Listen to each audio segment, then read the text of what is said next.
Hi, after. I'm going to switch to English now.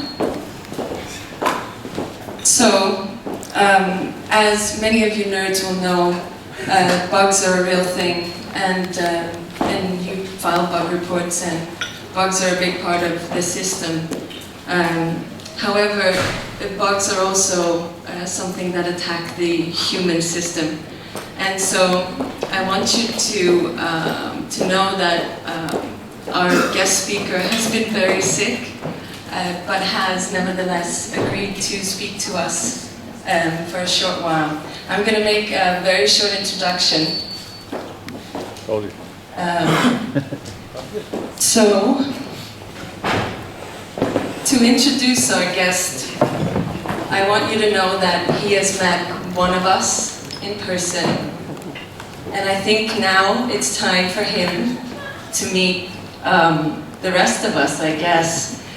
As I said earlier, it is said that he has a flair for the dramatic. Maybe true, maybe untrue, but the guest was being a good sport about being secret, so without further ado, I would like to introduce our guest speaker by referencing the very first tweet.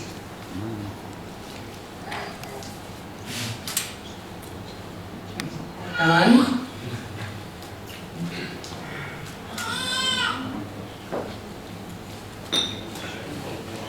And that goes like this. So Edward Snowden, can you hear us now?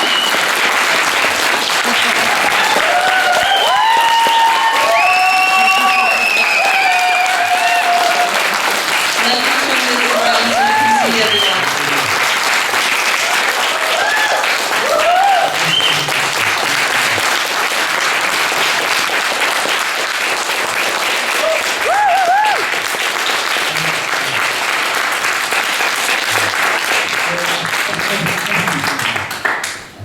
I want to apologize if my voice is a little off tonight, and thank you for the introduction. I have a hell of a cold right now. I'll be fine, I'll live. But I'm having a little difficulty speaking, so just bear with me. I didn't have a huge sort of planned set of remarks because, you know, you guys are in politics. I think we've all had enough of that.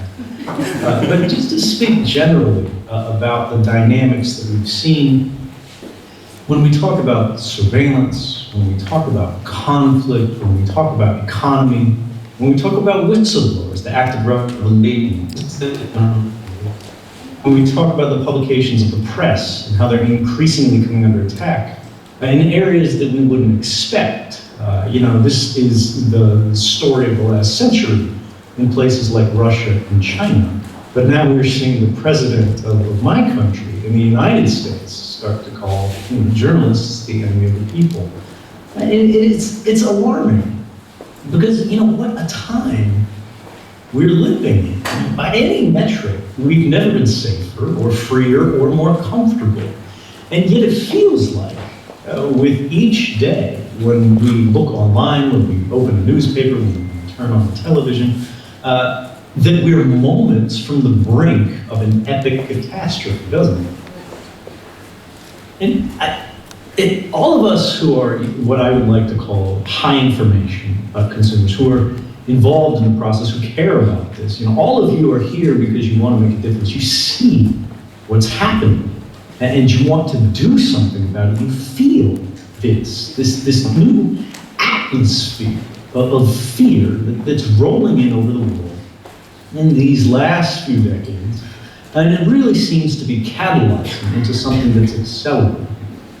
Now, I believe this is because today, even in the safest place, in places like Iceland, by the end of every evening, the very worst thing in the farthest corner of the earth in that morning is made to light the living rooms of everyone's home. And this is because fear is the strongest sales emotion. Fear gets clicks, right? Fear gets a response, fear gets engagement, fear gets people bought in on whatever it is. But this abuse of fear as a communications technique has social costs that I think are becoming ever more apparent with each day. Now, used in bad faith, this fear paralyzes dialogue, right? It creates a presumption of bad faith that makes contrary propositions suspicious.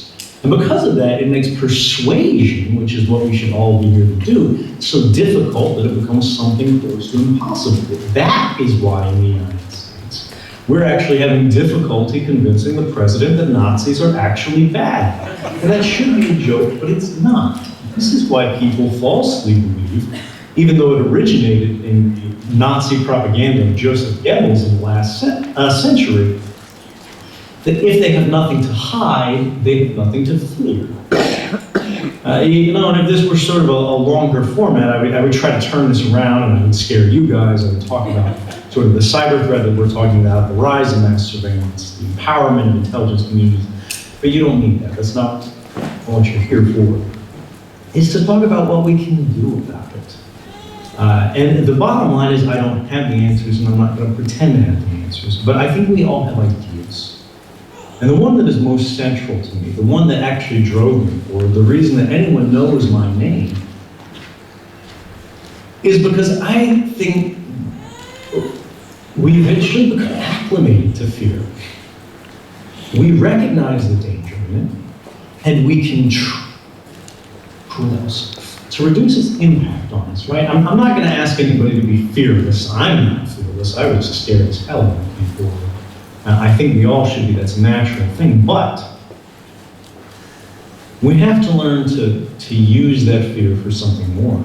We have to learn to convert it into another type of energy. It can be a motivating force, right? But that can't be the end of the decision chain. That can't be the end of our thinking. And all too often it is. We're told today, right, when we're thinking about politics in any country, right, not just talking about the pirates, but reform is the language that we should be using, because revolution, right, revolutionary politics is scary. It's a turnoff. It makes people turn away. It makes them think you're not serious. It makes them think you're crazy. But perhaps when you start to look at the way things are going, changing the color of the tablecloth is not going to get us where we need to be. And perhaps this kind of revolution can happen not first in politics, can happen not first in policy, forgive me, but in the way we talk about things, in the way we present ourselves, the way we actually lead through our ideas. And great, that's very abstract, that sounds wonderful. But what I mean here is we have to be aggressive in contesting it. We have to call it out when we see it from political leaders. And this is a dangerous thing, particularly when we have these dynamics like terrorism that sporadically occur. They are a real threat in that, this isn't invented, this does actually take lives, it is something problematic. But when we look at it in actuarial terms, when we look at it in terms of the impact on society as a whole, self-driving cars will save far more lives than any counter-terror strategy from the finest minds on earth with unlimited budget and unlimited power. Terrorism is a threat, but it is a rare one. Now, just to summarize, because we don't want to take all day, Yes, we do. the idea that I think we have to do in this is recognize that we are all afraid, particularly in the political space, when we're talking about writing, of being seen as soft in response to these threats, at least in the communities in the United States and in Western Europe that I'm generally sort of fighting the battle. There is nothing more lethal to a political career than to be seen as soft on crime, soft on national security, soft on defense, and soft on God knows what else. Perhaps things are a little bit more rational in your side of the world. One can only hope. What a blessing that would be. But there are still challenges, I think, no matter where they are, because this rhetorical technique of fearing people up is so powerful, it's so universal. And I think this is where we need to start teaching people what to do with fear. We need to become people who teach people again how to laugh at fear, or at least in the face of it. It's not that we, don't feel fear, But then we need to recognize there can be an empowering response rather than a disempowering response. We need to recognize the sources of fear. We need to look for them. We need to look at people spreading them. And we need to teach people how to hunt them down and eat them, not the people with fear. Probably deserve no better if we're being honest. And this is the idea. We have been victimized and terrorized for my generation's entire political lives. And we need to start thinking about post-fear politics and how to get there. With this, I'll sort of cut my comments short and say, does anybody have any questions while we have it? There's a question.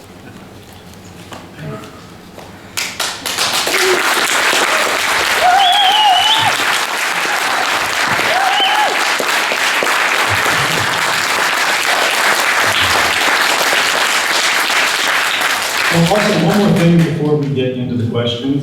One of the reasons that I admire this party is one of those things where we talk about reform versus revolution is an intellectual property. You guys are doing a lot of thinking there that I think is really valuable and we really need to see some solutions on. So please keep at it. The world couldn't need it more.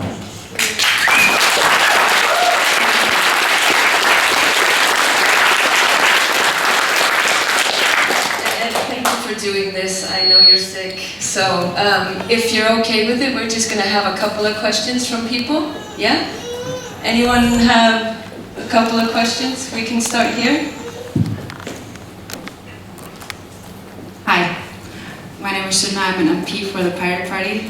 First of all, thanks so much for coming here, and also thank you so much for everything that you have done for freedom of information in the world and for the recognition of what is going on everywhere. Just thanks so much for that. In your speech, you spoke about something that we've been talking about for a while, and we are very interested in figuring out, and that is how to prepare for the future and how to work against this sort of clampdown of our rights that is happening right now. And I think you have an excellent point when you talk about sort of overstepping fear and getting over that. And what I've been thinking about a lot, and I think what a lot of activists have been thinking about a lot, is how do we, as sort of liberal movements that want to respect everyone's human rights, figure out a common narrative, a simple one that recognizes that people can be afraid, and there are reasons to be afraid, but one that looks to the future, one that is a bit more optimistic than the worldview that we get presented with every day, but is simple and approachable for people in all walks of life, not only nerds like us, but also people that are just living their lives and going about their day-to-day business. This common narrative. Do you have any thoughts on that? What could be sort of the building blocks of a common narrative, and how could we bring together more movements to find that narrative that is clear and appealing to more people? Thank you. Thank you. This is a good question. It's a really hard one, though. Again, I want to say I don't have the answers. I'm not a politician, I'm an engineer. But the way that I look at this is one of the beautiful things about small parties is that you can take risks, right? You can experiment. And this is actually, I think, a little bit of a challenge for you guys because you're starting to get traction, right? More people are appreciating you, more people are identifying with you. God willing, soon we'll take over and we'll see things change. But the idea here is that if you have just a few people in your party that sound crazy, they're going to paint the whole party as crazy using the comments of those people. So sort of as you get more traction, this is just me speaking as an engineer, not as a career politician, so again, this could be entirely wrong. You've got people who start to moderate, and they probably, maybe should moderate for that success. But the people that you identify in the party who have, excuse me, almost heretical ideas, things that are different, that are outside the mainstream, But maybe our provocative in a way works. Maybe to lead things forward. Maybe these people should take a turn as an independent, where it's clear that they're still identified, they still have allegiances, they can try these things out. Right? Because what we need more than anything else right now is we need iteration. We need people to try things and be willing to stake their political careers on it not working. And I think the more established people become, the less likely this is to occur. Because let's be real, right? Regardless sort of moral we are, or how pure we are, or how good we want to be, we become accustomed to their lifestyles. We become accustomed to having the camera point towards us and listen to us, for example, as we start to do this more. We want to be a part of the game that moves things forward, but somebody somewhere has to be willing, not just to say something, not willing to say they believe in something, but to actually stand for something. And if it doesn't work, take the hit. Now, when we talk about these common narratives, the thing that I've been saying again and again, which is kind of to my detriment, given that it's one of the sort of levers of influence, few levers of influence that I actually have, is people want to heroize. Again and again, they want to say, you're a hero, or they want to villainize me on the other side and say, you're a traitor. My response to this is nobody should care. It doesn't really matter. It doesn't matter whether I'm the best person on earth. It doesn't matter whether I'm the worst person on earth. Because once we start getting into these dynamics, what we're doing is we're creating different classes of people that aren't normal. Right? When we think about normal kind of political messaging, when we think about normal kind of political campaigns, storytelling, myth making, however we want to sort of go about this in culture after culture, you know, they show the dramatic, cinematic film footage of this person in slow motion as someone narrates what they've done. They play sort of the epic, you know, orchestral music that really pulls at the heartstrings. And all the time, this is raising up the action that this person has done at the same time that it is distancing the audience from them to create sort of an emotional gap that makes this person seem more incredible. What we need to be doing to protest fear is entirely the opposite, actually. What we need to do is focus on how ordinary these people were. That there are no heroes, right?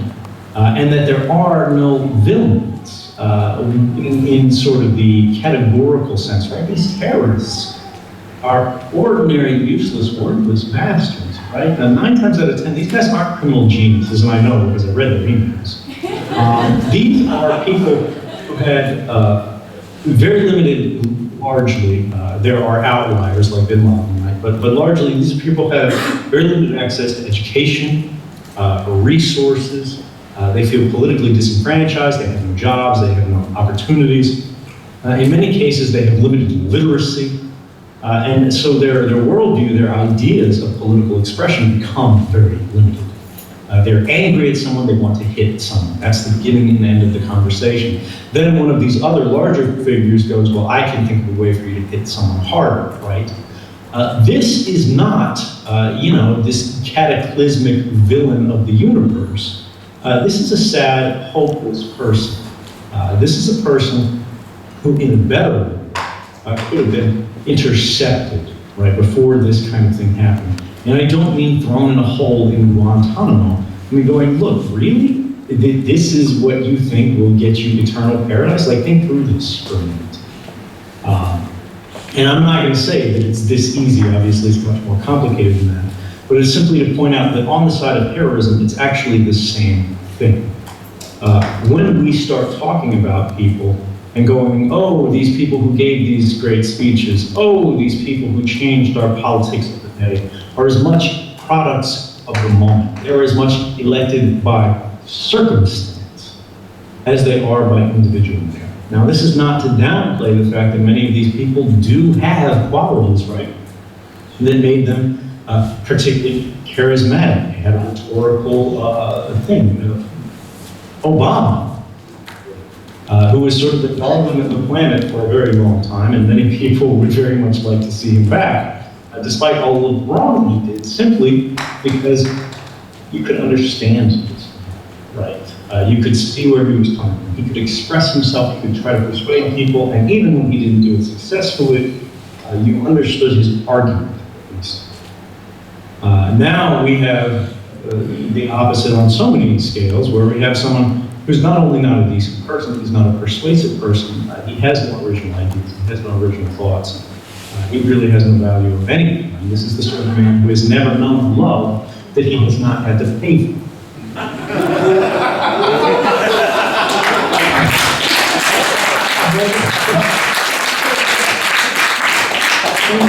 You know, the idea that we want here is not to make news, right?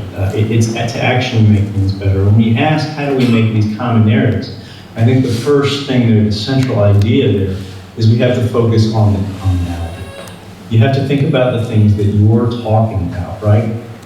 That not just in sort of the poll-tested PR way, like resonate with people, right? But the kind of things that people could see themselves doing, and things that people hope for, even in small ways, even if they think it's impossible, right?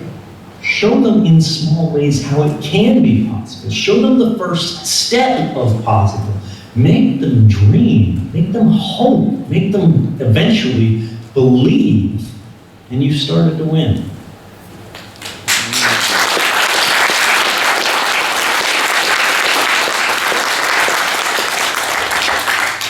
Ed, do we have time for the last question, or how do you feel? Yeah? Sure, let's do one more. Okay, we'll do one more question.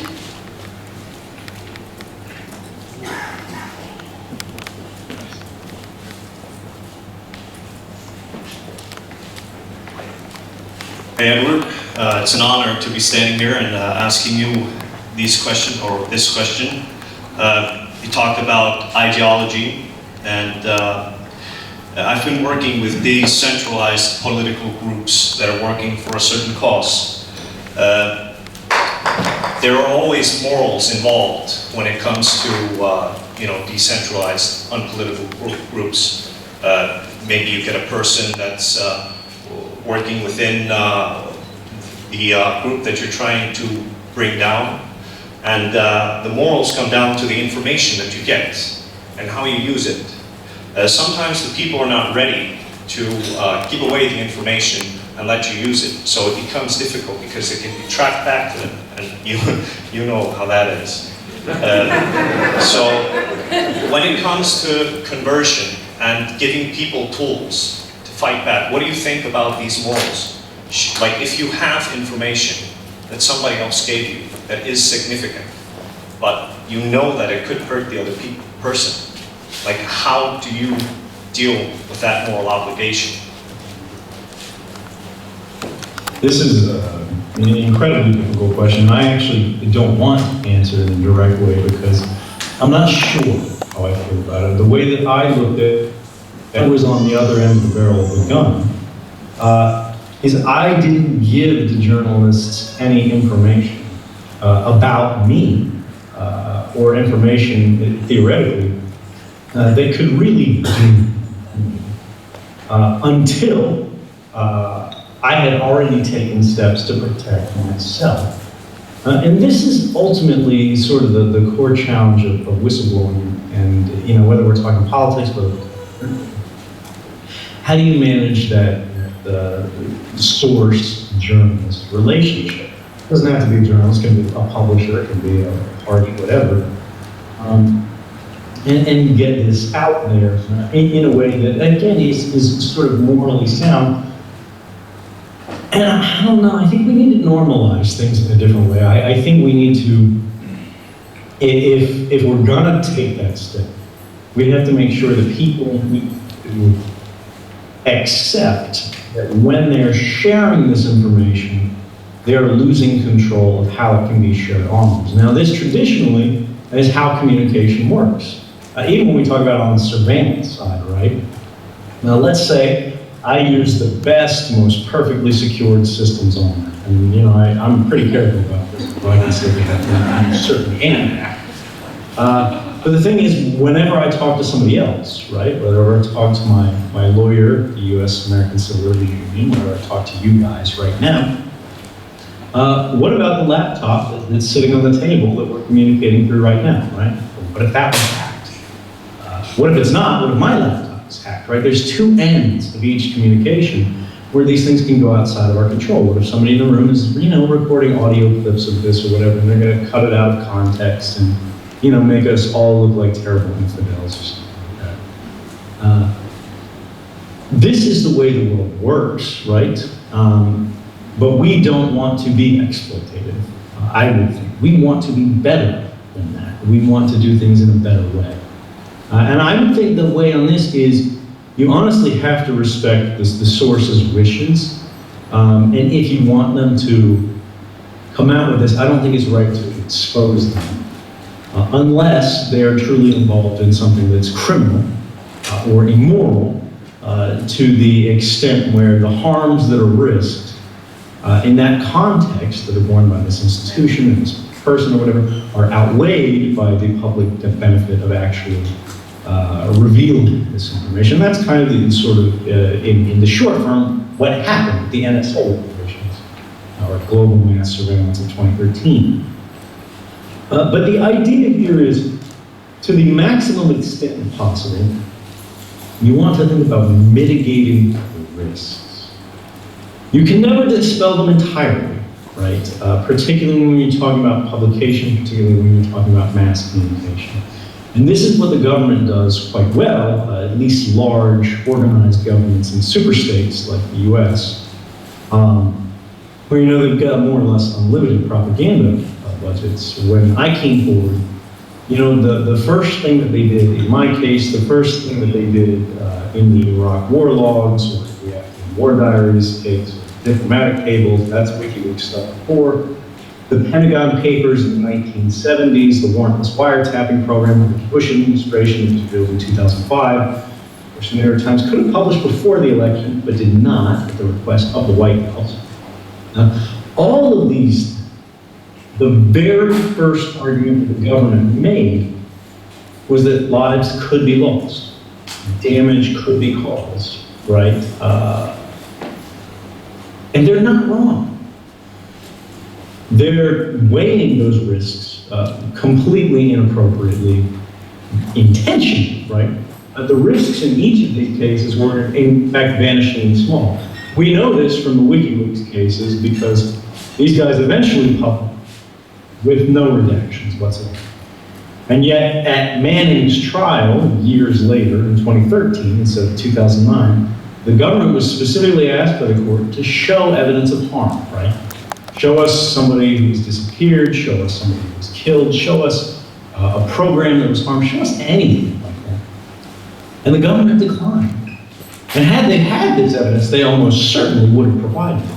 In my case, of course, they said the same thing. They said terrorist attacks were going to go through. They said, things were going to go dark, the oceans were going to boil off, the skies were going to catch fire.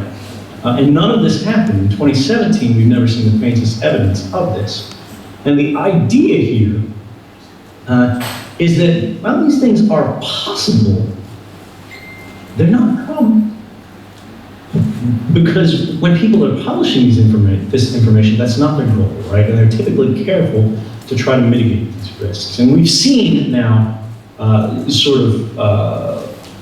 more, shall we say, robust publication in the case of WikiLeaks, where nothing was redacted, and in a case such as myself, where only the journalists made publication decisions, nothing was ever published in the book, and things were redacted. And I've been criticized for that, perhaps rightly, by people who said we were too careful, we were too restrictive, and people should have known more. But the idea here is that when we look at these, when we look at these things as sort of a spectrum, and we see in both circumstances, with very different methods, with very different approaches taken, the outcomes were identical. No one was harmed, even years later.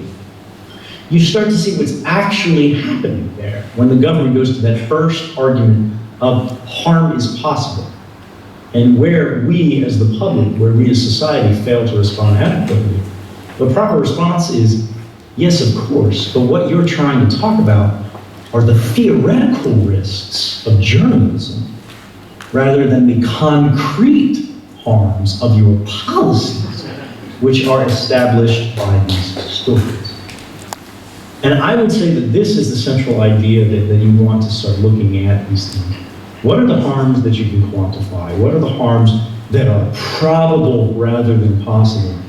And when you start talking about exposing something that will probably cause harm to its source, you need to be very careful.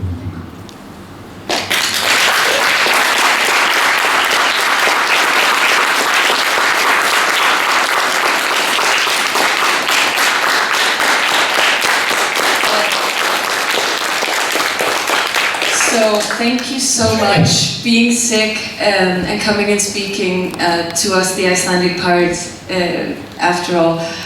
Victor, one of our deputy MPs, whispered something to me while I was handing the mic, and I think it's on all of our minds. And it's a quick yes and no before we say get well. Ed, would you accept Icelandic citizenship? In a heartbeat. Hopefully